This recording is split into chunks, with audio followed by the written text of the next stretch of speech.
2023 թվականի ֆինանսական համագործակցության մասին համաձայնագիրը վավերացնելու մասին օրենքի նախագիծը խնդրեմ պարոն Պապյան։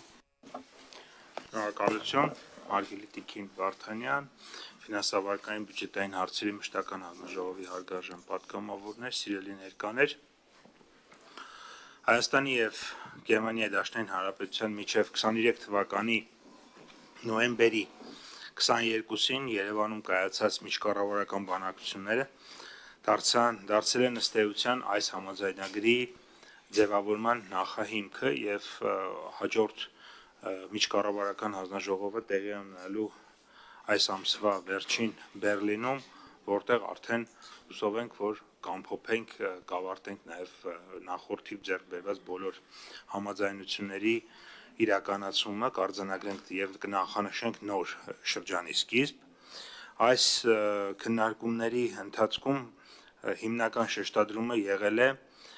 վերականգնվող էներգետիկայի, էներգոարդյունավետության, մասնագիտական տեխնիկական կրթության, ջրային ենթակառուցվածքների բարելավման,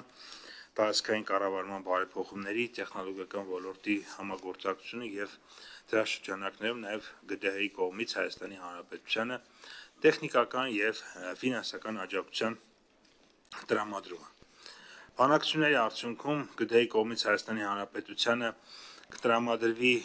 84.6 միլիոն եվրոյի դրամաշնորհ եւ վարկ, մասնավորապես 69 միլիոն վարկ է եւ 69 միլիոն մի համաձայնագիր է, որի մեջ 3 միլիոնը ուրեմն դրամաշնորհ է, 66 միլիոնը վարկ եւ 15.6 միլիոն տեխնիկական համաձայնագրով արդեն դրամաշնորհներ են տրամադրվելու GIZ-ի միջոցով։ Կարճ ասած, եթե մի քիչ կարճ ներկայացնենք, IFW-ն տրամադրում է վարկեր, GIZ-ը դրամաշնորհային միջոցներով խորհրդատվություն, աջակցություն, որպեսզի այդ վարկերը արդյունավետ իրագործվեն։ Այս տարի 25 թվականի մարտի 31-ին, եթե կհիշեք, ԳԴՀ նախագահ Ֆրանկ Վալտեր Շտայնմայերն էր Հայաստան այցելել եւ այդ շրջանակներում ես եւ գերմանական կողմից դեսպանը ըստ էության ստորագրեցինք Գերմանիայի եւ Հայաստանի միջև ֆինանսական համագործակցության մասին համաձայնագիրը, որը այնուհետև գնաց կառավարություն, համանդական դատարան եւ բնականաբար արդեն ներկայացվում է ազգային ժողովի դատին։ Հիմա մի փոքր ավելի մանրամասն ինչ է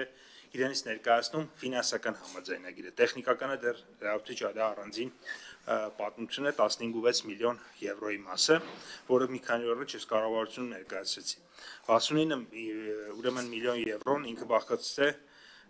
երկու հիմնական փուլերից, առաջին փուլում 26 միլիոն վարկ, 2 միլիոն գրանտ,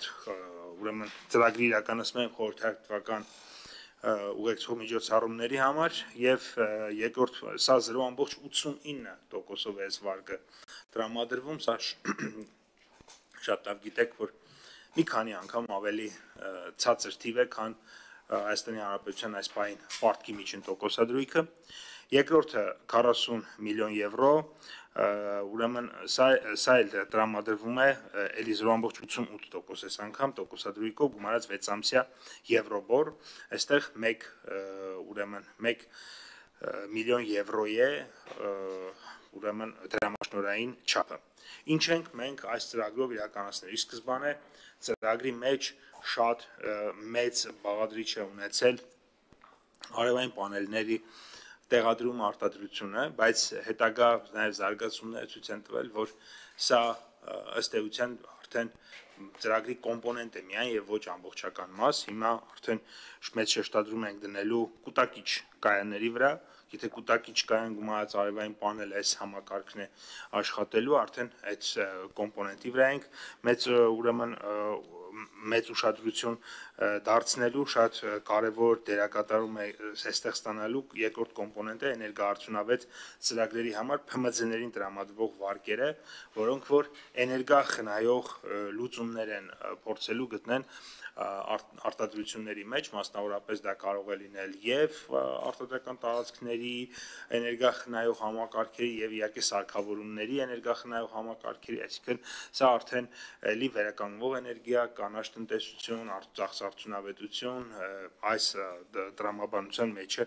լինելու։ Վարկերը տրամադրվելու են կենտրոնական բանկը արդեն տրամադրի այդ միջոցները մասնավոր ընկերություններին, այս դեպքում առևտրային բանկերին, որոնք էլ բնականաբար